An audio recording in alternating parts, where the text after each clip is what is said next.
Bonjour les mamans, nous sommes lundi matin et le lundi c'est une vidéo consacrée aux enfants et aujourd'hui nous allons voir comment on se débarrasse naturellement des poux. Je mentionne à toutes fins utiles que j'ai fait une première vidéo sur la prévention des poux qui mentionnait que le poux est un parasite secondaire chez l'homme et qui s'installe sur une flore intestinale dégradée. Donc pour que vos enfants ne soient plus jamais des têtes à poux, je vous invite à la regarder. Donc là, aujourd'hui, on va voir comment on se débarrasse efficacement et sainement des poux. Donc déjà, ce qu'il faut comprendre, en fait, c'est que ce qui gratte, ce qui démange, ce n'est pas le mouvement du pouls sur le cuir chevelu, mais en fait la morsure du pouls, qui est en fait une maladie dermatologique à part entière, voilà, et qui peut conduire à des infections plus importantes, dont notamment par exemple des infections au staphylocoque. Donc il convient de réagir rapidement. Alors moi, la solution que je vous propose, eh bien, c'est l'huile de coco. Pourquoi? Parce que ce qui va obstruer les voies respiratoires du pouls, eh bien, ça va être les corps gras. Et l'huile de coco est l'huile la plus indiquée dans ce cas-là. Pourquoi? Parce que l'huile de coco, elle est épaisse, elle se liquéfie en fait avec la chaleur du cuir chevelu. Et elle est antibactérienne et antiparasitaire de manière naturelle. On peut associer à cette huile de coco deux huiles essentielles, l'arbre à thé et la lavande. L'arbre à thé parce que c'est un antibactérien et un antiparasitaire, et la lavande parce que c'est elle qui va diminuer les démangeaisons insupportables liées au pouls.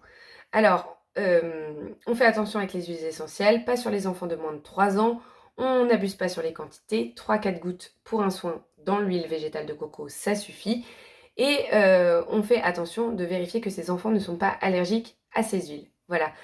À la suite donc de ça, on va appliquer l'huile de coco et éventuellement ces huiles végétales sur l'ensemble du cuir chevelu.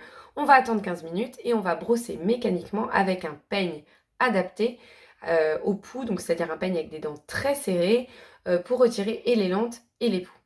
Donc vous attendez 15 minutes, vous passez ce peigne, vous faites un shampoing classique et vous repassez une deuxième fois ce peigne.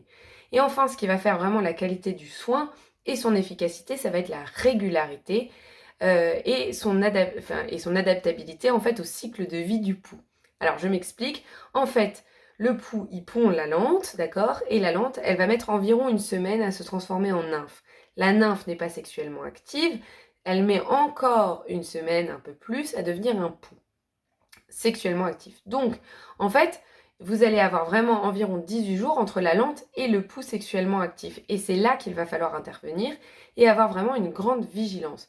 Donc moi, ce que je vous propose, c'est de faire ce soin à l'huile de coco et aux huiles végétales, et aux huiles essentielles, pardon, une première fois, d'accord, J1, reproduire ça 3 jours plus tard, J3, encore à J7, à J14, et après le J14, eh bien, vérifier que ça a été efficace en vérifiant que vous n'avez plus de poux sur la tête de vos enfants. À cela, vous nettoyez les textiles, donc je pense à tout ce qui est en contact avec le cuir chevelu de vos enfants à 60 degrés, ou alors vous le retirez 3 jours de la circulation, ça suffit pour que le poux ne soit plus présent dessus.